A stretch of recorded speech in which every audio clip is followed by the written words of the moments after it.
Residents say about 4 gunshots pierced the silence of the Costa Rica extension here in Salvapan around 7:30 this morning. Some of those bullets hit 20-year-old Samuel Mendez.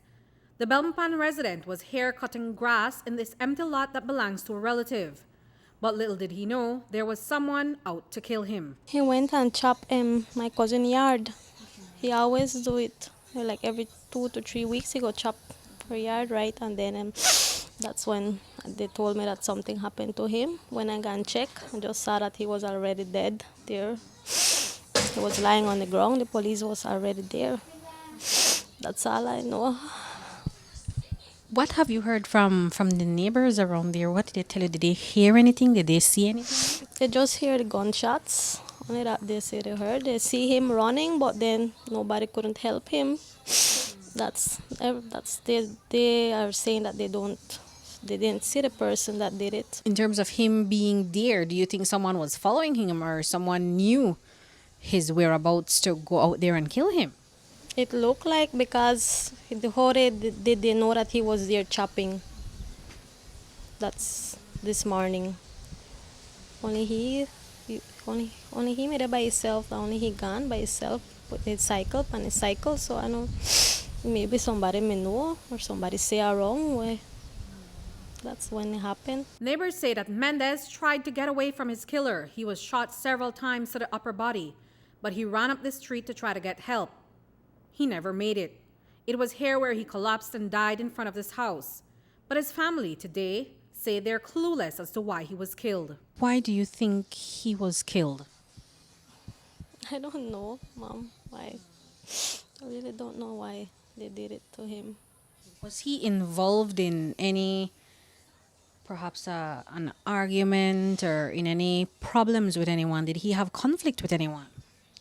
Far as I know, no, but then I don't know what he was into. I don't know nothing about him, right? Like what I tell you, he comes here, he lives here with me, but then I don't know about his troubles or anything. He was a very silent person. He kept things to himself. He has a lot of friends, so I don't know nothing.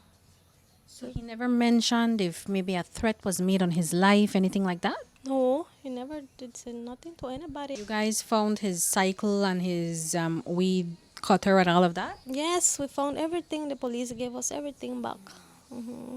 So it wasn't a case of maybe they tried to rob him or anything like that? Nothing like that. Just went and shoot him and that was it.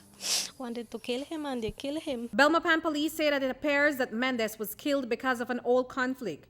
Police are tight-lipped with the details as to what the old beef is about, but one person has already been detained. We have one person in custody, and we're seeking another person. That the investigation, you will appreciate that it is still in its early stage, but what it's looking like that the deceased might have had some issues with a pair of male individuals, and we believe they went back to retaliate on him. That is one theory at this moment. It's not conclusive because we're at the initial stage, as I said just a while ago, but we will continue to investigate. There are some house searches that have been done, statements are being recorded, and I'm sure we'll get behind it because our officers are out in full force to try to bring closure to this case. As a matter of fact, he works for Security Alliance, which works for the U.S. Embassy. There's nothing adverse against him that we know of. But it seems that he had an issue. I don't think it was reported to the police. We are just getting to know this, and if we had known about it, we would have intervened from the very beginning to try to stem it. The Mendez family says that the security guard was on the straight and narrow, but it seems that there was a curve in his path that no one saw. From since he get his job at Security Alliance, he changed a lot.